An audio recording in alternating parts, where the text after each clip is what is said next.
question for you. So you talked about how like the capture is like the most important thing to you.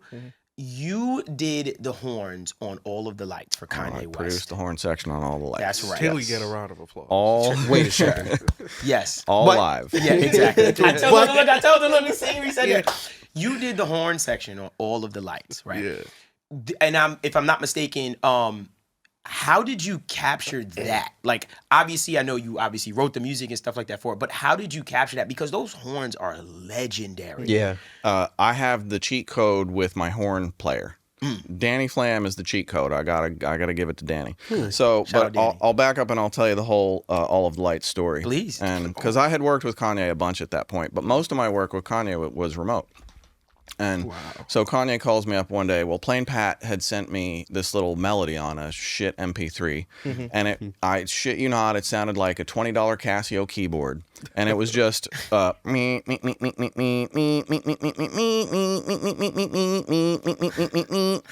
and that was it, and it sounded just like that. Right. And Kanye called me up, and he was like, "Did you hear it?" And I'm like, "Yep." He's like, "I want it to sound like a marching band in a stadium at halftime." I'm like, and that was almost the entirety of the entire conversation. Right. And, and I was like, all right. So I called my horn player, Danny. The funniest thing about that was I had never done horns for Kanye before. And never at any time did he ask me, so do you know anything about horns?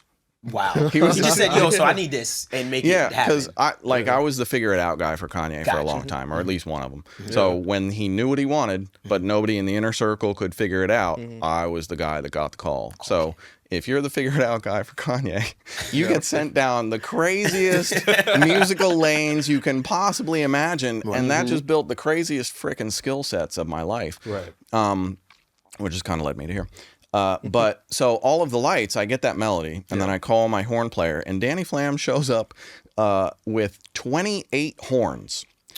And so he had like 4 trombones, 3 trumpets, a bass trumpet, a bass 2 bass trombones, and like flugelhorn and sousaphone, and there were horns I didn't know what they were. Even though it was, what is that? And so it was really kind of me and Danny going through and letting him give me some ideas, and then refining those ideas, and then I'd give him ideas, and we'd refine those. And I over recorded a ton of stuff. So what you hear is far less than what was actually captured that day. But I basically just spent like a very long day with Danny capturing every idea I had. Right. And then sent Danny away. I also had Tony Garuso play the high trumpets. He was like one of Sinatra's trumpet guys. Wow. So I was really blessed with amazing musicians. And Danny Flam could play every single one of those horns proficiently. It was mind-blowing. Right. And he's a New York guy, so if you need a New York horn player, New York brass,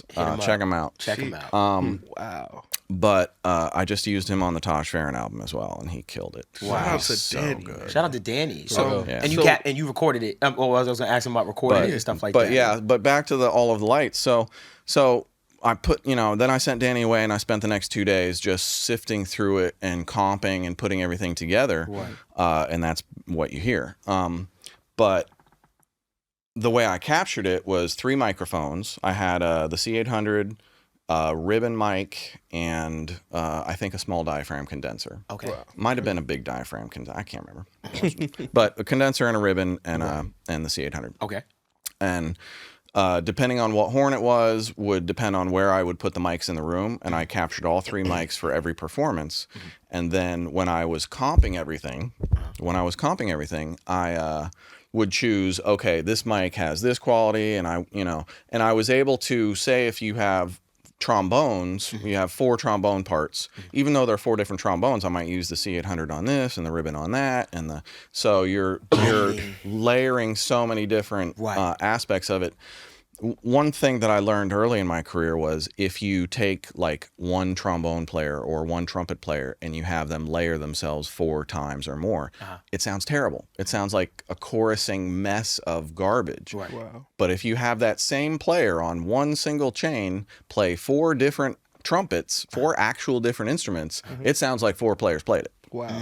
And so that's how we built that whole thing. it was mostly one guy playing everything, and with Tony adding the high trumpets, and then just comped it and polished it and then sent it off. Then I didn't hear anything for like 3 fucking months. And, After you sent that off? yeah. Wow. So in Kanye land, that typically means, okay, so he listened to it for 30 seconds and he didn't connect with it, and now it's in the trash heap of, your career.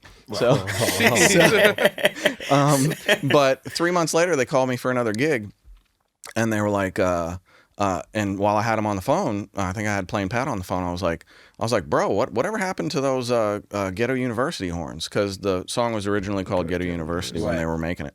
And if you listen to the verses, that totally makes sense. Yes. Yes. But so I was like, what happened to those horns? And he's like, oh, dude, we love them. They're in. No changes. And I'm like, oh. You're like, wow. Yes. He's like, thank God. Wow. Because I've done a lot of release stuff for Kanye, but I've done a lot of stuff for Kanye that never got released. That I was like, this shit is fire. Right. And then it just is like, it doesn't go. Right. And it is what it is.